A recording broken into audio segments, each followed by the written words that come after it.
السلام عليكم ورحمة الله وبركاته. الحمد لله وكفى والسلام على عباده الذين اصطفى أما بعد. أعوذ بالله من الشيطان الرجيم بسم الله الرحمن الرحيم.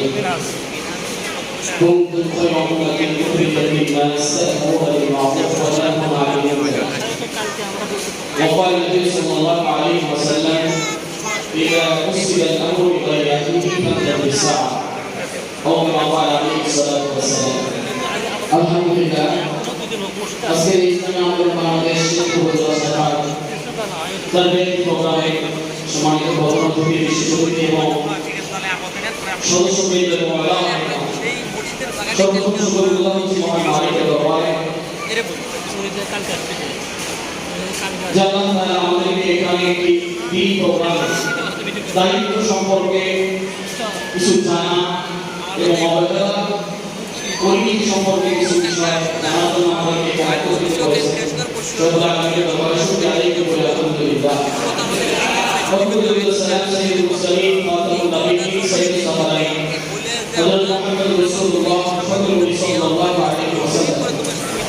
সম্মানিত হাজিরিন, আমি খুব অল্প কথা বলবো, ব্যস্ততাপূর্ণ আপনাদের মাঝে অল্প সময় নিয়ে কথা বলবো, মনোযোগ দিয়ে শোনার চেষ্টা করবেন। এখানে জানেন আমাদের কাছে দায়িত্ব শীতের কালকে একটি বই আমাদের হাতে আছে। কোরআন সুন্নাহ থেকে এখানে অনেকগুলো বিষয় এখানে নোট করে দেওয়া হয়েছে। আমাদের প্রত্যেকটা দায়িত্ব আমাদের এই বইগুলো যদি পড়ি, আমাদের কারো কাছ থেকে দায়িত্বের জ্ঞান শেখা দরকার হবে। এক নম্বর বিষয় হলো আল্লাহ তাআলা আমাদেরকে পৃথিবীতে প্রেরণ করেছেন খলিফা হিসেবে। খলিফা মানে বলছি না, অনেকে মনে করে খলিফা মানে বলছি। আল্লাহ তাআলা বলেন ওয়াইবা রাব্বুকা লিল মালাইকাতি ইন্নী জাইলুন ফিল আরদি খলিফা।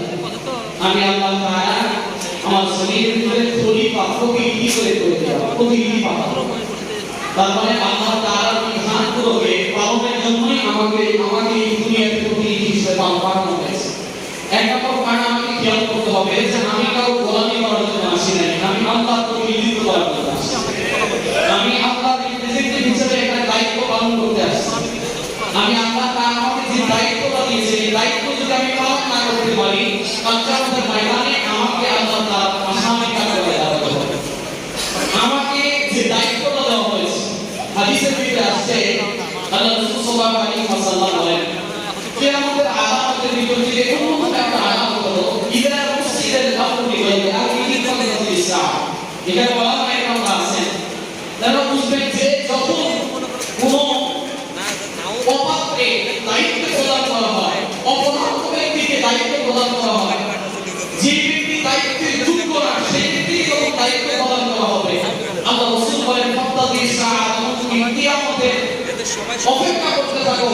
এটা বোঝা যায় অতি দ্রুত আল্লাহ তাআলা কিয়ামত হবে।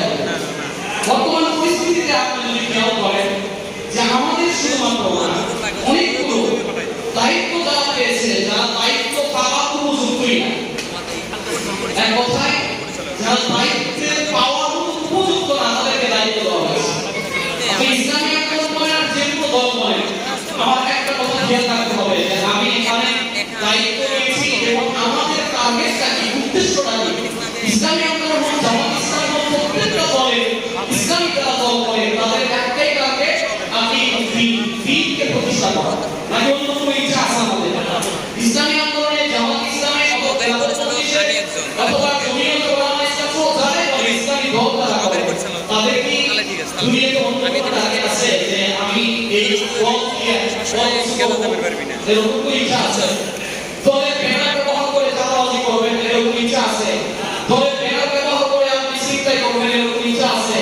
যেমন সিগারেটের সাদা বাক্স যেমন পড়ে যায়, সিগারেটের সাদা বাক্স যেমন গুম হয়ে যাচ্ছে, তেমন কি আমাদেরও খাওয়ার কোনো ইচ্ছা আছে? নাই। তার মানে আমাদের ইচ্ছে একটাই, সেটা হলো আল্লাহ জমিনে আল্লাহর দ্বীন যেন কায়েম হয়, এটাই আমাদের ইচ্ছা। আল্লাহ জমিনে আল্লাহর দ্বীন কায়েম করতে হলে আমাদের যে দায়িত্ব পালন করতে হবে, এক নম্বর হলো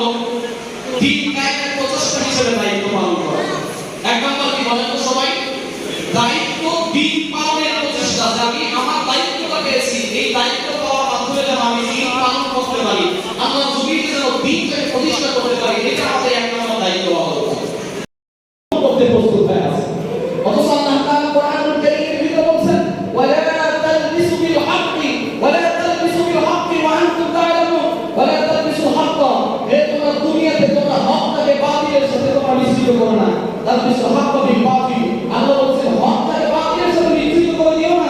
ওয়া আনতুম তাআলামুন, জেনে শুনে। অথচ আমরা আলেম বলে দাবি করি, আমরা আলেমরা জেনে শুনে বুঝে তারপরে শুধুমাত্র স্বার্থের জন্য, শুধুমাত্র দলীয় পদ পাওয়ার জন্য, শুধুমাত্র নিজেকে ইমপ্রুভ করার জন্য, শুধুমাত্র সমাজের ভিতরে একটা ভালো পজিশনে যাওয়ার জন্য আপনি আজকে স্বার্থকে জলাঞ্জলি দিয়ে, আপনার ইমানকে জলাঞ্জলি দিয়ে, আপনার আয়াত যে হয়েছে এটাকে জলাঞ্জলি দিয়ে আপনার স্বার্থের জন্য আজকে কল করতেছেন। কারণ সমাজে আলেম নাই, কথা বলেন না আলেম নাই। এইগুলো আলেমদেরকে দেখলে, এইগুলো আলেমদেরকে দেখলে আল্লাহ রাসূলের ওই সাহাবীর কথা মনে করবেন, যেটা সর্বপ্রথম সাহাবী ছিল, পরবর্তীতে ক্ষমতার লোভে মুনাফিকের সত্তার হয়ে গেছে। এরাই হলো আব্দুল্লাহ ইবনে উবাই ইবনে সালুলের বংশধর। এরাই হলো আব্দুল্লাহ ইবনে সালুলের বংশধর। আল্লাহ রাসূলের ওই হাদিস আপনারা মনে করে, আব্দুল্লাহর সন্তান তিনি ছিলেন আব্দুল্লাহ, তিনি ছিলেন প্রকৃত আশিক রাসূল। আর তার বাবা, তার মুসলিম আব্দুল্লাহ, তিনি ছিলেন মুহাম্মদের সন্তান।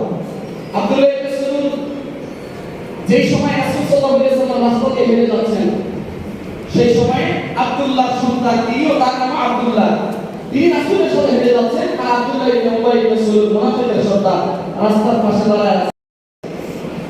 তখন তিনি বলছেন, না বাসা আব্দুল্লাহ ইবনে মুহাম্মদ, আব্দুল্লাহ ইবনে মুহাম্মদ ধ্বংস হয়ে যাক। আব্দুল্লাহ ইবনে মুহাম্মদের পায়ে ধুলা আমার শরীরে লাগছে, এটা আমার জন্য তো বিব্রতকর, এটা আমি সহ্য করতে পারি না। আপনার বউ স্ত্রী সে মুসলমান, তারপরে আপনার কি অততালাক হয়ে গেছে। সুতরাং একটা শেষ কথা আমি বলি, বাংলাদেশে বর্তমানে আলেমদেরকে নিধন চলতেছে, অনেক আলেমরা হিকমত অবলম্বন করতেছে। আমি আমার ছোট মানুষ তো রাগ বেশি, হিকমত অবলম্বন করতে পারি না। আমার সেক্রেটারি সাহেব অনেক বলে, এসেও বলে হিকমত দিয়ে কাজ করতে কথা বলে, আমি ওনাকেও বলি আমার আসলে পারি না, তো আসলেই পারি না। আল্লাহ তাআলা এই মেজাজটা আমি দেয় না। সবাই যে আনন্দ হবে এমন কথা না, কিছু কিছু সাহাবীদের নেতৃত্বের ভিতরে তো উন্নত থাকা লাগবে।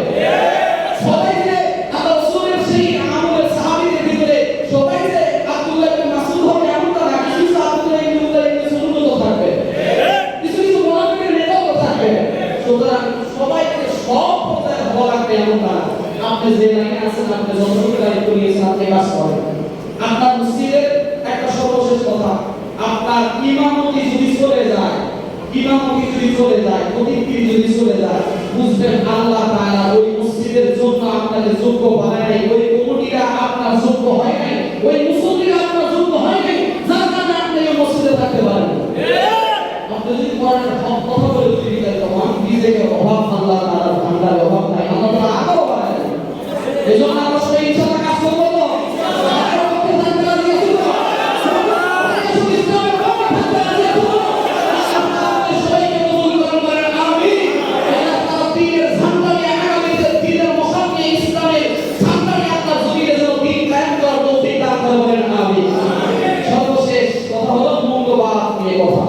আমাদেরকে এখন মৌলবাদ বলা হয়।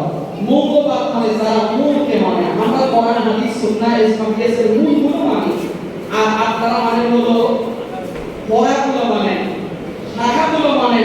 মৌলবাদ সেই কথা মানে আদৌ মনে আছে আল্লামা দেওয়ার হোসেন সাইদির কথা, সেই আল্লামা দেওয়ার হোসেন সাইদি এরা প্রত্যেকটা বক্তব্য সে হয়তো সে দলের অন্য কোনো দলের হতে পারে, তবে এখন মনে রাখবেন ইসলামিক সবগুলো দল এক। আমাদের কোনো ব্যক্তি যেন ইসলামিক দলের কোনো ব্যক্তিদের বিরুদ্ধে যেন কলম না চলে। ইসলামিক দলগুলো এক হচ্ছে, আপনার কলমের আঘাতে যেন আমাদের কলগুলো ডিভাইডেড না হয়ে যায়, খেয়াল রাখতে হবে। তবে হ্যাঁ, নেতা যদি ভুল করে ওই নেতার তেল মারা যাবে না, আমার নেতা ভুল করছে আমি তেল মারবো, আমার নেতা যা বলে সব সঠিক, এমনটা মনোভাব রাখা যাবে না। আমার নেতা যদি ভুল করে সেটা আমার নেতাকে ধরে দিতে হবে।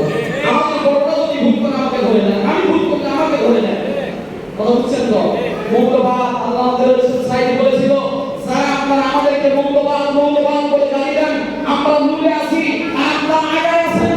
আপনারা যদি বেশি বাড়াবাড়ি করেন, মৌলবাদ বলে যদি বেশি বেশি কথা বলেন, আমরা নিজে থেকে একটা ঝাঁকি দিব, আপনারা মামাবাড়ি দিল্লি আন্দোলনে গিয়ে পড়বেন।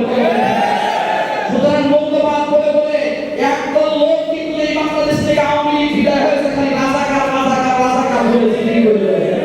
আপনি যদি ক্ষমতায় আছেন, আগে যদি আমাদেরকে মৌলবাদ করে ট্যাগিং দিতে চান, জঙ্গিপনা ট্যাগিং দিতে চান, আপনাকেও কিন্তু এই বাংলাদেশের মুসলমানরা ক্ষমতায় আসার আগেই উচিত জবাব দিতে হবে।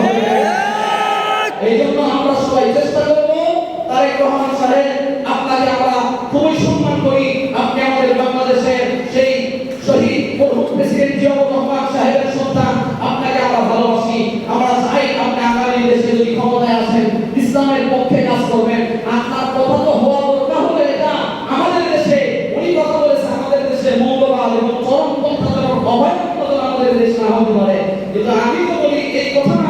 আপনার কথা বলা উচিত ছিল এটা।